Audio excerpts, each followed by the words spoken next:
Assalamualaikum warahmatullahi wabarakatuh. Saya ucapkan terima kasih pada keempat narasumber kita yang sudah berkenan hadir hari ini ya untuk acara talk show dengan tema konsumsi ikan dorong meningkatkan gizi, keluarga, dan ketahanan pangan. Terima kasih sekali lagi saya ucapkan untuk keempat narasumber. Pertama kita akan membahas mengenai kontribusi perikanan di Sumatera Utara guna mendukung pemenuhan gizi dan protein masyarakat serta pertumbuhan ekonomi di Sumatera Utara bersama dengan Bapak Jafar Siddiq SHMH kepada Kepala Bidang Perikanan Budidaya dan Dinas Kelautan dan Perikanan Provinsi Sumatera Utara. Bapak gimana kabarnya hari ini, Pak? Alhamdulillah sehat.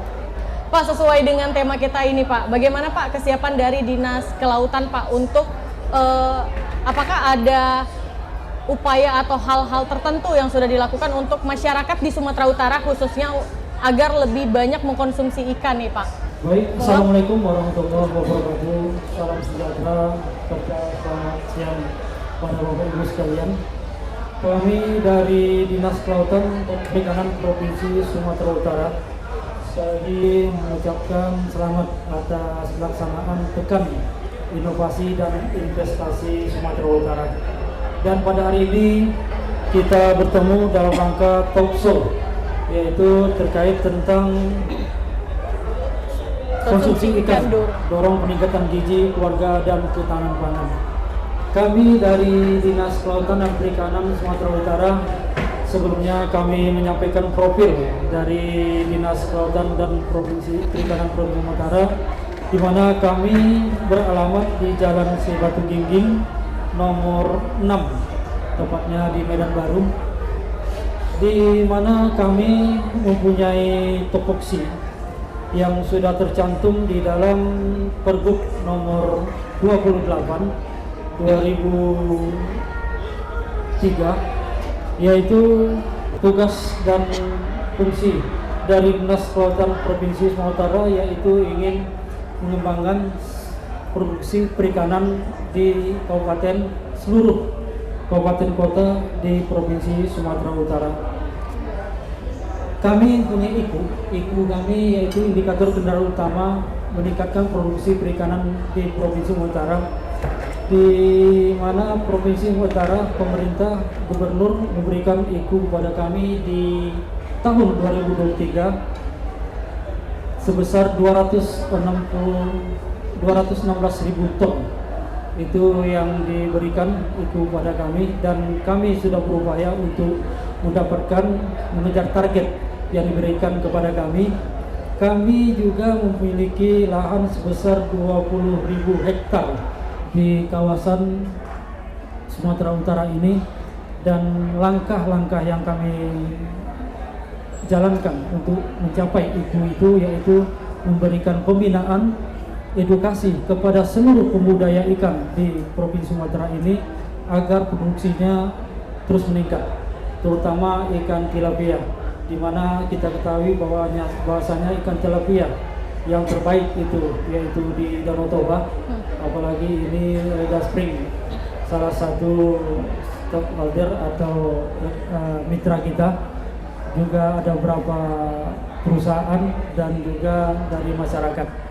Dan alhamdulillah tahun ini kita sudah mencapai target lebih kurang 2% dari IKU yang diberikan kepada kita. Dan itulah upaya-upaya yang kita berikan, yaitu pembinaan tentang cara budidaya ikan yang baik, pemberian pakan ikan yang baik, dan pemberian obat ikan yang baik, agar produksi ikan yang kita hasilkan bertambah baik. Itu yang sudah kami lakukan.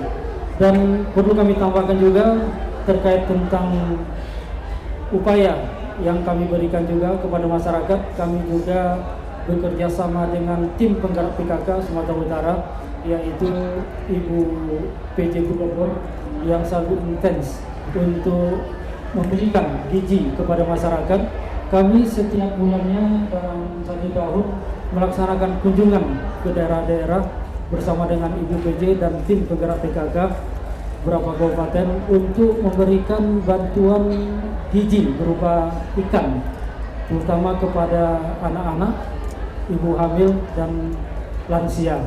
Dalam kita berjalan lebih kurang sejak tahun 2020 hingga sekarang. Dan alhamdulillah ini akan terus kami jalankan, dan bulan ke depan insya Allah kami akan turun lagi bersama dengan Ibu PJ untuk memberikan bantuan gizi kepada masyarakat untuk mengatasi stunting yang ada di daerah kita. Mungkin ini dulu yang dapat kami sampaikan, dan semua kembalikan.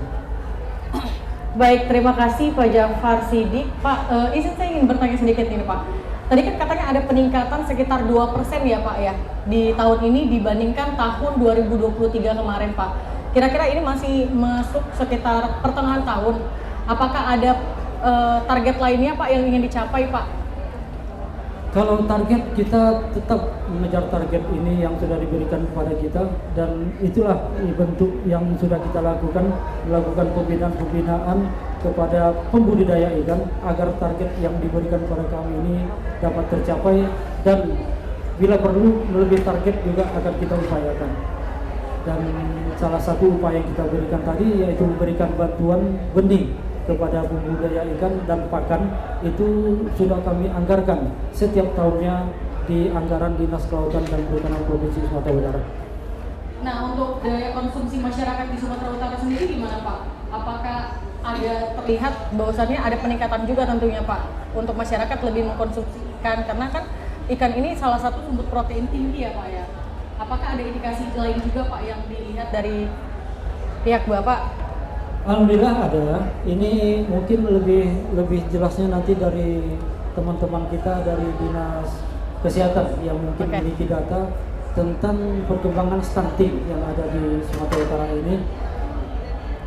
Kami beberapa kali turun ke lapangan, terutama kabupaten kota, itu tingkat konsumsi ikan untuk anak-anak kita alhamdulillah sudah mulai baik, karena terkadang anak-anak ini kalau makan ikan langsung mereka juga kurang selera. Jadi kita buat olahan, macam olahan itu berbentuk bakso, nugget, otak-otak dan sejenisnya. Dan alhamdulillah dengan kita lakukan olahan dari bahan ikan, alhamdulillah anak-anak menambah selera untuk makan ikan. Demikian. Terima kasih Pak, kami ucapkan Pak. Selanjutnya kita akan ke narasumber kedua, yakni kita ke Ibu Intan Maslida, SCAP MSI, selaku Programmer Manager Program dan Kegiatan Satgas Percepatan Penurunan Stunting Provinsi Sumatera Utara. Ibu gimana nih Bu, dari BKKBN sendiri, persiapannya atau tahapan apa saja yang sudah dilakukan untuk menurunkan angka stunting di Sumatera Utara, dan apakah ada presentasi penurunannya dibandingkan tahun-tahun sebelumnya Bu? Oke. Baik, pertama-tama Assalamualaikum warahmatullahi wabarakatuh. Waalaikumsalam warahmatullahi. Selamat siang Bapak Ibu, salam sejahtera untuk kita semua. Sebelumnya perkenalkan, saya Intan Maslida, Program Manager Program dan Kegiatan Satgas Percepatan Penurunan Stunting tahun 2024. Nah, jadi pada kesempatan ini saya mewakili Kepala Perwakilan BKKBN Provinsi Sumatera Utara, karena beliau berhalangan hadir pada hari ini dikarenakan ada agenda di luar daerah gitu. Nah,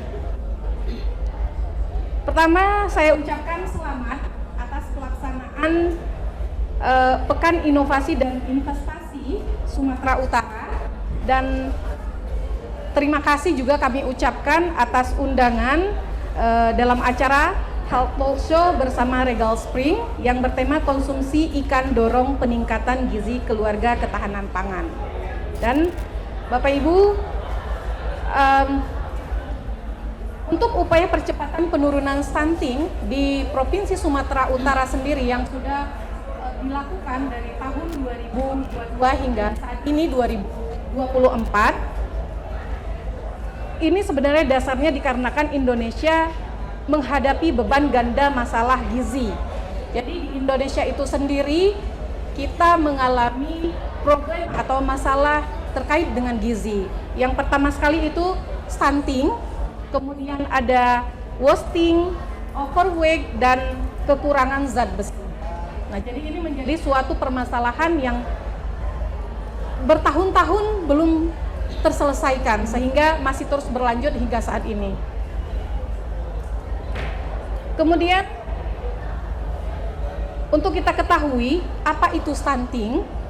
Stunting itu sendiri merupakan kondisi gagal tumbuh pada anak di bawah 2 tahun yang disebabkan kekurangan gizi pada waktu yang lama. Nah, jadi kenapa anak-anak bisa stunting? Dikarenakan terjadinya malnutrisi yang cukup lama. Kemudian, apa saja penyebab terjadinya stunting? Penyebabnya yang pertama sekali faktor gizi buruk yang dialami ibu hamil dan balita. Dan ini masih menjadi kasus kita sampai sekarang. Kemudian yang kedua, kurangnya pengetahuan ibu mengenai kesehatan dan gizi sebelum dan pada masa kehamilan. Ini juga masih sangat tinggi kasus kita. Kemudian yang ketiga, kurangnya akses mendapatkan makanan bergizi. Makanan bergizi cenderung mahal. Jadi kenapa masyarakat kita belum mampu memenuhi kebutuhan gizinya? Salah satunya karena faktor perekonomian. Nah, kemudian selanjutnya terbatasnya layanan kesehatan termasuk layanan ANC pada masa kehamilan postnatal dan pembelajaran diri yang berkualitas. Yang terakhir, karena kurangnya akses air bersih dan sanitasi. Jadi di beberapa daerah di Provinsi Sumatera Utara itu masih banyak masyarakat kita yang tidak memiliki jamban sehat dan juga sumber air bersih. Kemudian apa saja yang harus dilakukan untuk penanggulangan stunting ini? Yang pertama sekali dapat dilakukan dengan intervensi spesifik, yaitu inisiasi menyusui dini dan pemberian ASI eksklusif. Kemudian memberikan imunisasi lengkap, pemberian ASI didampingi oleh pemberian MPASI pada usia 6-24 bulan. Selanjutnya ibu hamil mengkonsumsi tablet penambah darah. Dan yang terakhir pemberian makanan tambahan pada ibu hamil. Sedangkan intervensi gizi sensitif itu dengan memberikan edukasi kesehatan seksual dan reproduksi serta gizi pada remaja. Dan ini penting kita lakukan Bapak Ibu, karena banyak sekali remaja-remaja yang sekarang ini lebih menyukai makanan-makanan junk food. Jadi fast food gitu. Mereka lebih menyukai itu seperti seblak misalnya atau lain-lainnya. Kemudian pendidikan pengasuhan pada orang tua. Kemudian juga menyediakan dan memastikan akses air bersih dan sanitasi, dan seterusnya menyediakan akses layanan kesehatan dan keluarga berencana atau ber-KB. Karena salah satu penyebab tertinggi terjadinya peningkatan prevalensi stunting di Sumatera Utara itu adalah banyaknya anak atau 4T. Nah, selanjutnya Bapak Ibu, kenapa kita harus melakukan pencegahan pada saat kehamilan? Nah, yang pertama sekali dikarenakan gizi mikro dan protein itu dapat membantu tinggi badan potensial. Kemudian juga butuh energi untuk membangun berat badan potensial, dan bagus sekali ya kalau dari Regal Spring ini mendukung program percepatan penurunan stunting di Provinsi Sumatera Utara, karena dengan masyarakat kita mengkonsumsi ikan, terutama tilapia, itu dapat mencegah terjadinya stunting atau memperbaiki status gizi pada anak-anak stunting atau ibu-ibu hamil dengan riwayat kekurangan energi kronik. Kemudian juga dapat membantu tumbuh kembang bayi dan anak. Selanjutnya, strategi penanganan stunting ini tadi sudah saya sebutkan juga, intervensi yang dilakukan itu dapat dilakukan dengan intervensi gizi spesifik, yaitu dengan intervensi yang ditujukan kepada anak dalam 1000 hari pertama kehidupan. Jadi ini dilakukan pada saat si ibu masih hamil atau janinnya masih di dalam kandungan sampai si anak berusia 24 bulan atau 2 tahun. Nah, kemudian selanjutnya intervensi gizi sensitif, dan ini dilakukan atau ditujukan melalui berbagai kegiatan pembangunan di luar sektor kesehatan. Sasarannya adalah masyarakat umum, tidak khusus untuk 1000 hari pertama kehidupan. Jadi ini sasarannya lebih ke keluarga beresiko stunting atau masyarakat kita yang kemungkinan dapat terdampak atau terjadinya stunting. Nah, fokus untuk percepatan penurunan stunting ini apa saja? Nah, di sini ada 9 intervensi. Pertama sekali adalah pencegahan. Pencegahan yang kita lakukan ini kita sudah menyampaikan ke berbagai lintas sektoral pada saat di berbagai pertemuan bahwa kita harus melakukan pencegahan itu dimulai dari calon pengantinnya atau dari hulu. Nah, kenapa? Karena calon pengantin ini merupakan calon dari ibu yang akan melahirkan generasi-generasi emas Indonesia gitu. Makanya kenapa kita harus melakukan pencegahan sejak remaja atau calon pengantin. Kemudian pada ibu hamil dan selanjutnya penanganannya pada baduta. Dan aksi intervensi percepatan penurunan stunting berdasarkan kelompok sasaran, fokus kita pada tahun 2024 ini sesuai dengan kita saat ini sudah sedang membuat draft surat edaran atau himbauan dari Pak PJ terkait dengan akselerasi. Jadi kita akan melakukan aksi bersama-sama untuk mengintervensi sasaran keluarga beresiko stunting khususnya untuk baduta dan ibu hamil. Kenapa sasarannya yang itu? Nah, karena pada bulan Agustus nanti kita akan melakukan pengukuran atau survei gizi yang kemudian akan melihat bagaimana tingkat atau angka prevalensi di Provinsi Sumatera Utara ini. Makanya perlu kita lakukan fokus intervensi terhadap baduta dan ibu hamil tersebut. Harapannya kalau kita melakukan intervensi spesifik atau memberikan makanan langsung yang diterima oleh baduta atau ibu hamil ke mulut sasaran, itu pada saat dilakukan pengukuran status gizi baduta dan ibu hamil ini sudah terjadi perbaikan atau sudah tidak stunting lagi dan ibunya sudah tidak kek atau kekurangan energi kronik. Kemudian untuk tren penurunan angka prevalensi stunting Sumatera Utara pada saat ini angka prevalensi stunting kita sejumlah 18,90%, Mbak. Jadi kita berhasil menurunkan angka prevalensi stunting di tahun 2022 itu sejumlah 21,1% dan sekarang kita 18,90%. Artinya pemerintah di Provinsi Sumatera ini telah berhasil menurunkan angka prevalensi walaupun belum sesuai dengan target. Akan tetapi ada terjadi penurunan angka stunting. Dan ini yang menjadi harapan kita semua agar di tahun 2024 ini sesuai dengan mandat Perpres nomor 72 tahun 2021, angka prevalensi stunting itu targetnya 14% di tahun ini. Jadi harapannya kita semua, baik itu pemerintah maupun CSR, TJSL, dan BUMN dan BUMD dan lain sebagainya, pemangku kepentingan itu dapat saling bersinergi, bekerja sama untuk melakukan intervensi, khususnya intervensi terhadap baduta dan ibu hamil tadi gitu. Nah, dan kita sekarang lagi menggalakkan namanya BAAS atau Bapak Asuh Ayah Stunting, dan ini bisa dari kalangan perseorangan, individual, lembaga maupun juga CSR.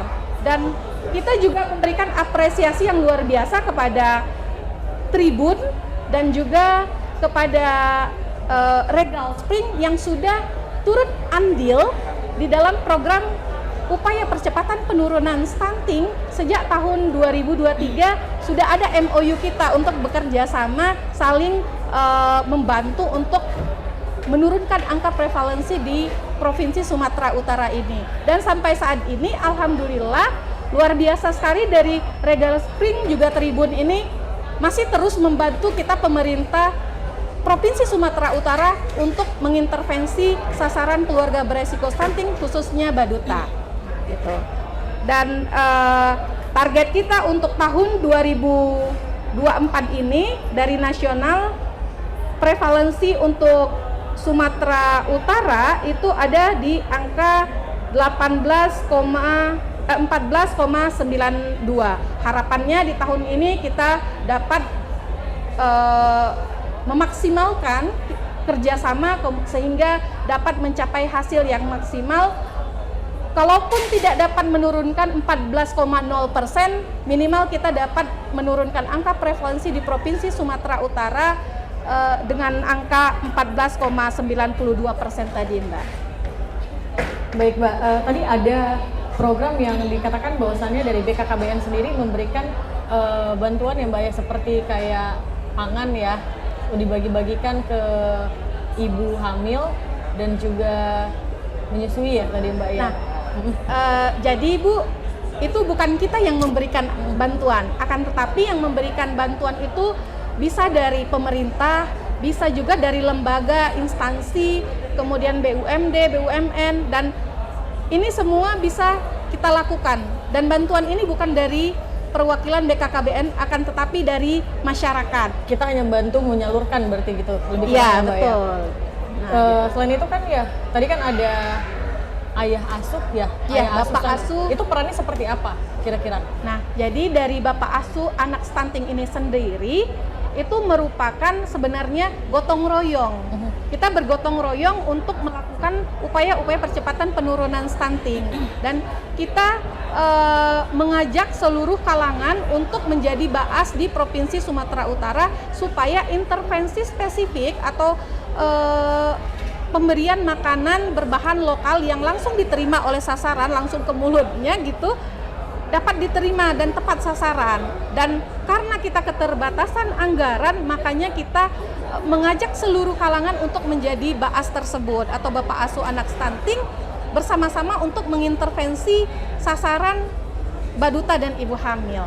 Gitu. Oh baik, berarti lebih kurang Baas ini sendiri dia berperan seperti memberikan bantuan. Betul. Jika ada di lingkungannya nih yang dicurigai, kita anggap ya, dia terkena stunting atau apa, kita akan memberikan bantuan untuk mengantisipasi itu. Seperti yang salah satu yang dilakukan oleh Regal Spring ini sendiri memberikan bantuan kepada masyarakat untuk mengkonsumsi ikan, karena ikan itu salah satu sumber protein tinggi ya Mbak ya. Dan apalagi ikan tilapia ini mengandung gizi yang cukup tinggi ya, dan bagus untuk meningkatkan pertumbuhan gitu. Baik Mbak, terima kasih atas paparannya. Selanjutnya kita akan ke dokter spesialis gizi, ada Dokter Dokter Fitri Malini. Nurmalini, maaf. Dokter, gimana nih dokter? Kan salah satu sumber protein tinggi itu adalah ikan ya. Kira-kira nih apa aja sih manfaat yang didapatkan ketika mengkonsumsi ikan ini dokter? Bismillahirrahmanirrahim. Assalamualaikum warahmatullahi wabarakatuh.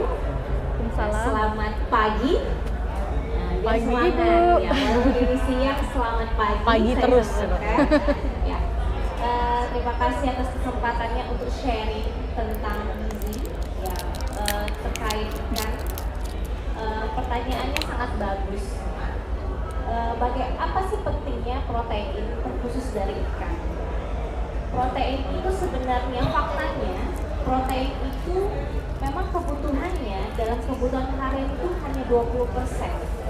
Tapi tubuh kita strukturnya semuanya terbentuk dari protein. Jadi faktanya itu protein itu otot kita bisa bergerak, otot kita bisa membuat kita bisa bergerak, kemudian duduk, tidak lemas, itu adalah pembentuknya adalah protein. Maka itu protein ini sangat penting. Kemudian tidak hanya pembentuk zat pembangun, ada hormon, ada enzim, penyusunnya adalah protein. Jadi bayangkan apa yang akan terjadi kalau protein ini kurang. Maka nggak heran kalau protein kurang dari anak kecil, pertumbuhan dan perkembangannya akan terganggu. Inilah fenomena yang sedang sangat dibahas, yaitu stunting ya. Kenapa anak stunting akan cenderung perkembangan otaknya akan terganggu, pertumbuhannya akan terganggu.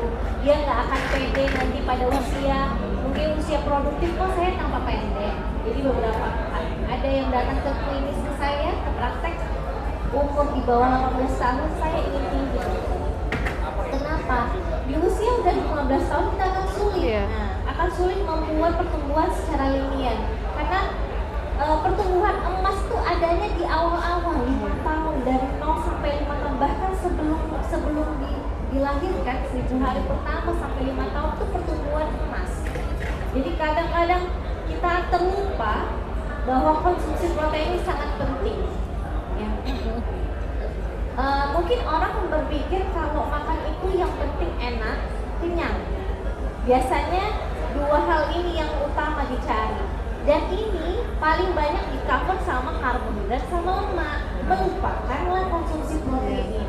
Sehingga protein disisihkan, yang penting lapar, yang penting kenyang, yang penting enak, tuh bertumbuh. Apa yang terjadi? Fenomenanya setelah dewasa atau dewasa muda, anaknya pendek tapi gemuk. Jadi nggak heran ada anak stunting tapi gemuk. Kenapa? Yang dipenuhi itu hanya karbohidrat dan lemak yang lebih banyak dibandingkan protein.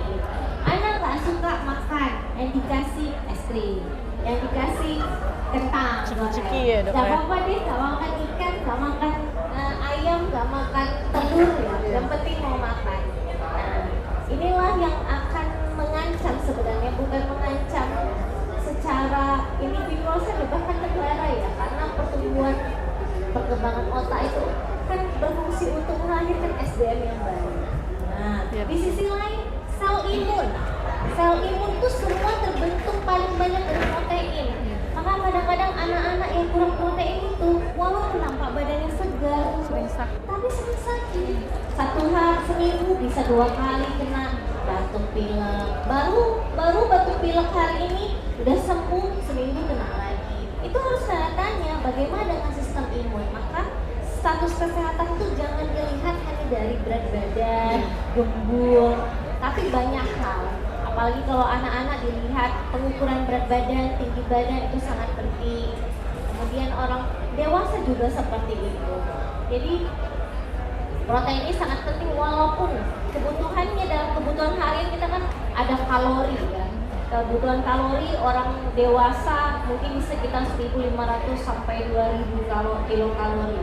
Nah, 20%-nya itu harus dari protein.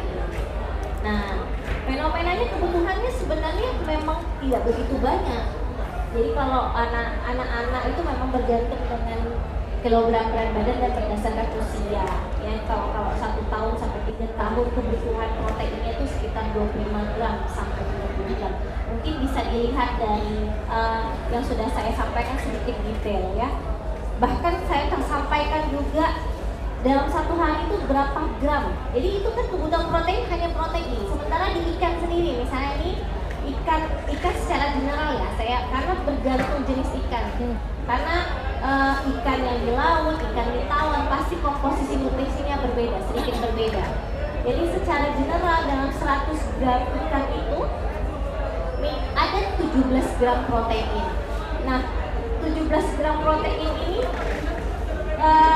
dalam 100 gram ikan. Jadi kalau kebutuhan kita dalam 1 hari 60 gram protein, coba berapa gram ikan yang mau kita makan? 3 kali lipat. Nah, coba kita lihat lagi dalam, mungkin gak usah jauh-jauh. Kalau kita pergi ke tempat makan yang disediakan, kalau kita pesan ikan, coba diukur. Kira-kira cukup nggak dalam 1 kali harian ini yang sering terlewat? Kita tidak ngerti, tidak tahu dalam 1 porsi kali kita makan seberapa banyak ikan yang kita makan, seberapa banyak sumber protein yang lain kita makan. Jadi hal ini sering terakumulasi dalam 1 hari yang menyebabkan kekurangan jumlah protein. Inilah yang mengakibatkan efek-efek ke depannya.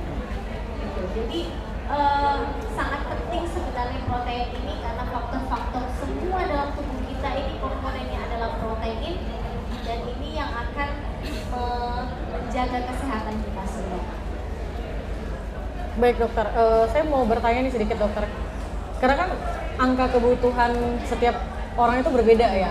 Apakah ada hitungan secara general nih kira-kira berapa yang harus kita konsumsi? Ya tadi kan 20% ya per proteinnya ya. Nah itu apakah ada, kadang kita kan suka abai ya yang kayak tadi pesan makanan ya udah kayak kita makan di rumah makan Padang atau apa gitu, pesan kita nggak pernah tahu tuh kira-kira untuk takarannya, gambarannya itu ada nggak sih dokter? Ini udah segini, ini udah segini gitu. Ya. Jadi memang kan untuk menentukan kebutuhan itu berdasarkan berat badan. Ini kalau kita cerita dewasa, satu hari itu kita butuh 50 sampai 70 gram protein. Ya, 50 sampai 70 gram protein kalau kita bagi 3 kali makan utama, berarti kurang lebih butuhnya lebih dari 20 gram protein. Itu kurang lebih kita kalau makan tuh ikan harus 100 gram. Dalam satu kali makan. Satu kali makan. Jadi 3 kali makan 300 gram. Nah, 100 kadang-kadang yang salah nih kalau di rumah tangga nih, kalau coba kalau Ikannya dipotong lihat di media sosial misalnya ikan gembung kurang lebih kalau satu ekor itu dengan kepala dengan tulang ya, itu kadang-kadang dibagi dua. Nah, ya kan? Iya, benar-benar. Dibagi dua. Jadi kebutuhan proteinnya memang tidak tercukupi sebenarnya. Jadi memang kalau mau tahu sebenarnya mengajar mengedukasi bagus juga kalau mau melihat memang betul dari itu dari bentukan filet ya, bentukan filet, kemudian kita ukur kayak yang sudah disediakan, yang sudah diproduksi oleh Legal Spring kan bentuknya seperti filet. Jadi kalau misalnya dalam satu sediaan misalnya 500, nah kalau warganya tinggal potong-potong saja, disediakan, dikumpulkan di kulkas berdasarkan sekali makan. Nah jadi memang untuk memenuhi kebutuhan protein ini peran serta ibu itu sangat penting. Ya, ibu itu harus peka kebutuhan keluarganya, kebutuhan dirinya sendiri. Kalau dia sudah berhasil mengedukasi, sudah ngerti bagaimana dalam kebutuhan diri dia, pasti keluarganya akan lebih kan.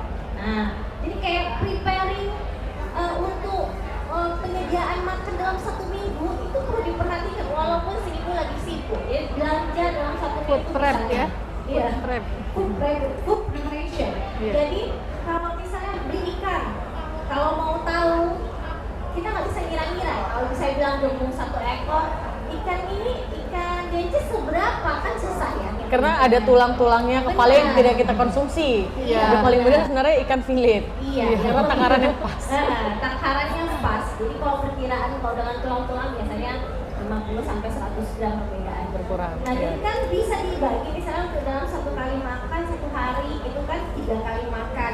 Nah, misalnya mau beda-beda proteinnya, di preparation aja.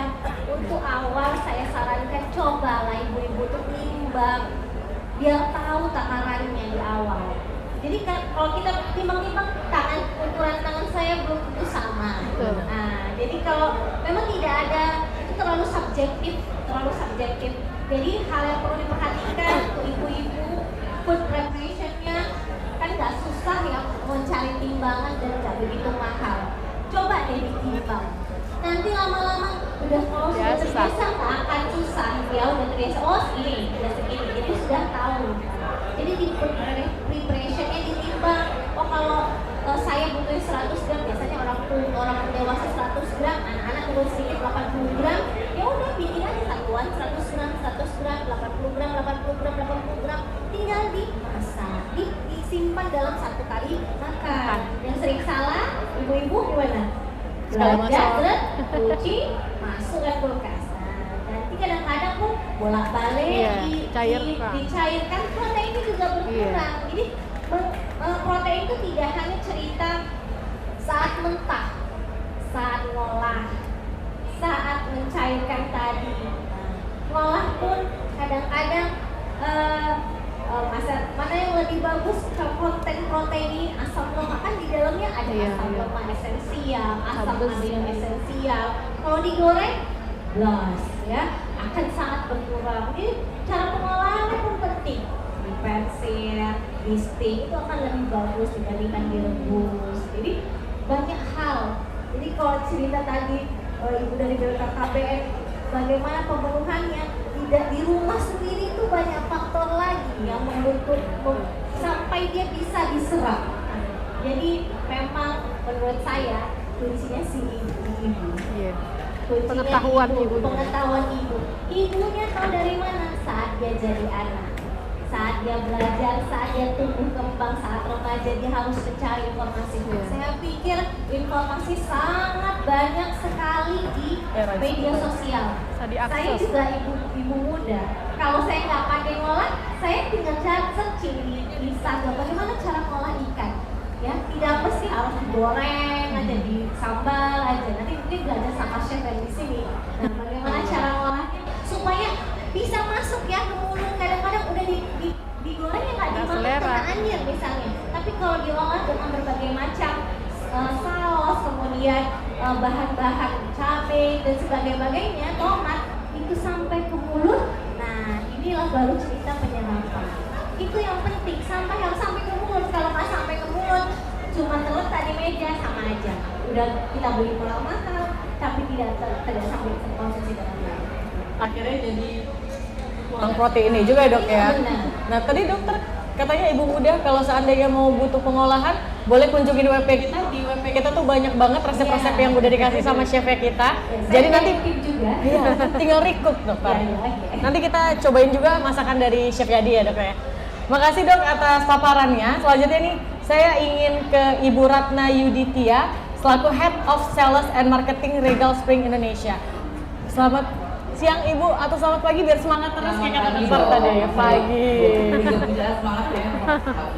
Pagi, Ibu. Ya, selamat pagi teman-teman media semua dan semua yang menonton acara ini. Jadi saya cuma mau meningkatkan aja, jadi saya setuju dengan bintang tadi ya, Bu. Jadi kalau kita mau misalnya ini mengatasi stunting, memang nggak bisa satu pihak saja. Misalnya pemerintah nggak bisa, semua pihak tuh harus bersama-sama. Nah, kami dari Regal Spring Indonesia juga ingin membantu tidak hanya misalnya bersama-sama di Sumatera Utara. Misalnya dari sisi gizi sendiri. Dan juga kenapa kita ada kemasan yang isinya 2 slice filet. 200 gram. Satu slice itu 100 gram ya.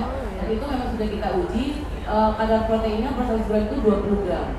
Ya, seperti itu. Jadi bisa memenuhi tadi sekitar 30 sampai 34% lah kebutuhan harian ya. Kemudian juga mudah dimasak, kan tinggal dimasak aja.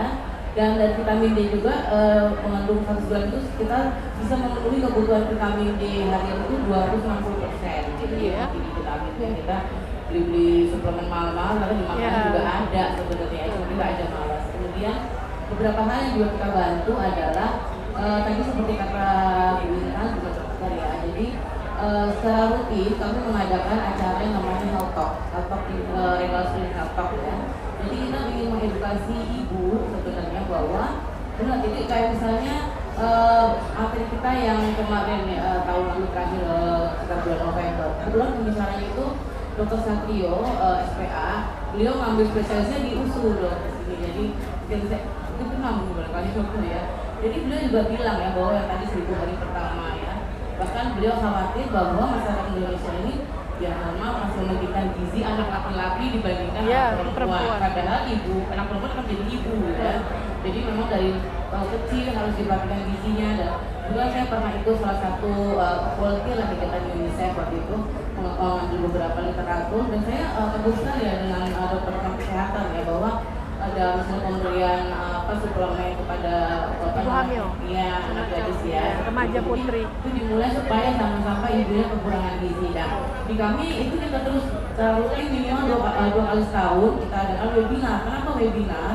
Supaya itu bisa dari seluruh Indonesia, tidak hanya misalnya di Jakarta atau di mana gitu. Jadi memang temanya kebanyakan misalnya di hari pertama kehidupan, kemudian juga apa sih yang harus dilakukan, dan salah satunya lagi adalah tadi itu ya, mungkin salah satu yang orang Indonesia itu nggak mau makan ikan, ya itu aja barangkali biasanya digoreng tepung aja. Jadi ini kita punya Chef Yadi ya, Chef Yadi dari Regal Spring itu sudah menciptakan hampir 150 resep dari berbagai dasar ikan tilapia.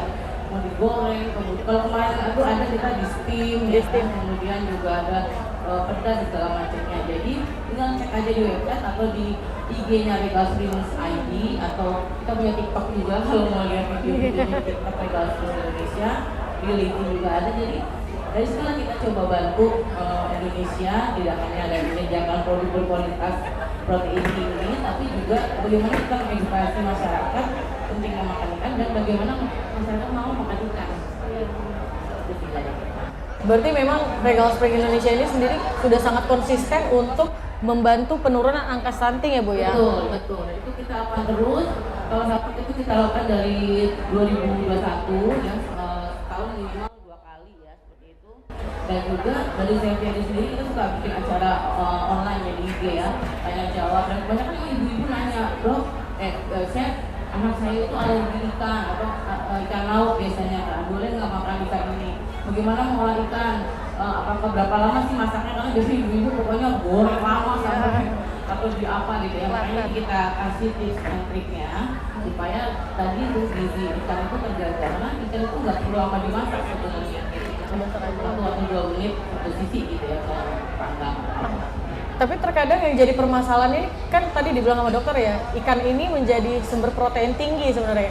Anak-anak tuh malas makan ikan karena ikan dianggap bau lumpur, bau amis gitu. Makanya legal free itu selain jalur protein nggak ada duri, itu nggak bau lumpur ya. Dan kita ada data kita ambil dari USDA, ternyata protein ikan tilapia itu lebih tinggi dari salmon. Lebih tinggi dari salmon Ya. Dan tentu saja kadar lemaknya lebih rendah ya. Kalau salmon mungkin ada kadar lemaknya tinggi juga, dia ada kadar lemak yang bagus ya. Tapi untuk kita yang rata-rata dewasa juga dan anak kadar lemaknya cukup rendah. Jadi cuma protein yang lebih tinggi dari salmon. Berarti Bu, keunggulan kita adalah ikan tilapia itu dia proteinnya lebih tinggi daripada ikan salmon dan kita bebas bau amis ataupun lumpur. Dan mudah sekali untuk diolah. Jadi jangan lupa untuk konsumsi ikan tilapia dari Naturally Better Tilapia untuk memenuhi protein harian Anda. Terima kasih untuk keempat narasumber kita yang sudah berhadir hari ini atas dan juga peluangan waktunya. Kita ucapkan terima kasih banyak. Silakan diicipin nanti untuk ininya. Mungkin saya tadi boleh dibantu. Ada piring kecil biar bisa.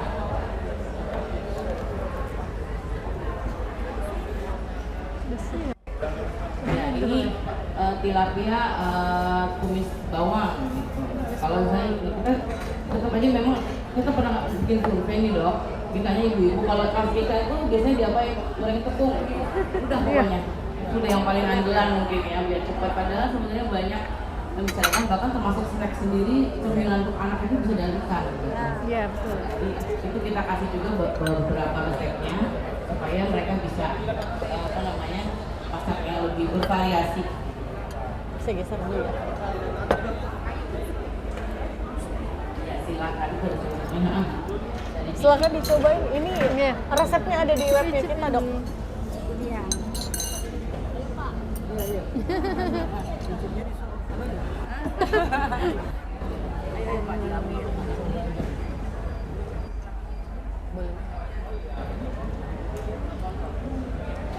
Dagingnya juga putih ya?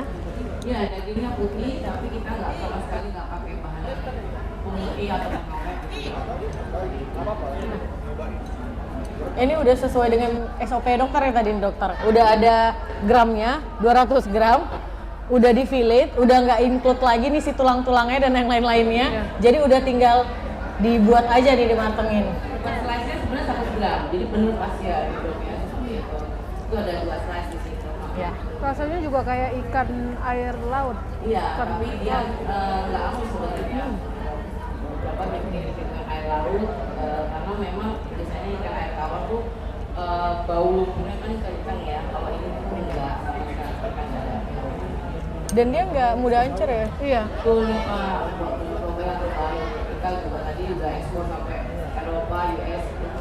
Bahkan Bisa di dari stok. Eropa, kita juga punya sebenarnya ya dari Honduras dan Meksiko gitu ya. Tapi memang yang terbaik yang dari Eropa gitu. Dia lebih manis gitu ya Bu? Iya. Iya, manis. ya seperti itulah ya. Saya lebih manis gitu. Gimana nih Dok? Enak. Mungkin proteinnya karena lebih tinggi, Dagingnya lebih ya, lebih padat. Oh gitu. Sama kayak unggulnya mungkin protein ikan laut itu kenapa lebih tinggi kan dia di laut dalam. Pasti dia bergerak lebih apa ya? lebih lincah ya? Jadi ototnya terlatih, makanya proteinnya lebih tinggi. Nah, mungkin ini kelebihannya deh. itu dan lebih enak, Iya. praktis dan sebenarnya bukan cerdas stunting aja. Kalau kan tadi masalah gizi di Indonesia ini banyak, ada stunting, wasting, overweight dan obese. Iya. Jadi kalau overweight dan obese itu juga menurunkan kalori, proteinnya nggak boleh turun. Iya. Ditinggiin Tetap malah. tinggi. Sama. Jadi kayak orang stunting di 20%, orang overweight dan obese proteinnya juga nggak boleh turun. Jadi kalau untuk tata laksana protein sama persis ya, sejalan mau yang kekurangan gizi ataupun kelebihan gizi. Dan kita protein bukan kalori. Berarti tetap harus proteinnya terpenuhi ya dokter ya. Berarti gimana nih dokter, ikan tilapia kita approve untuk memenuhi protein harian? Approve.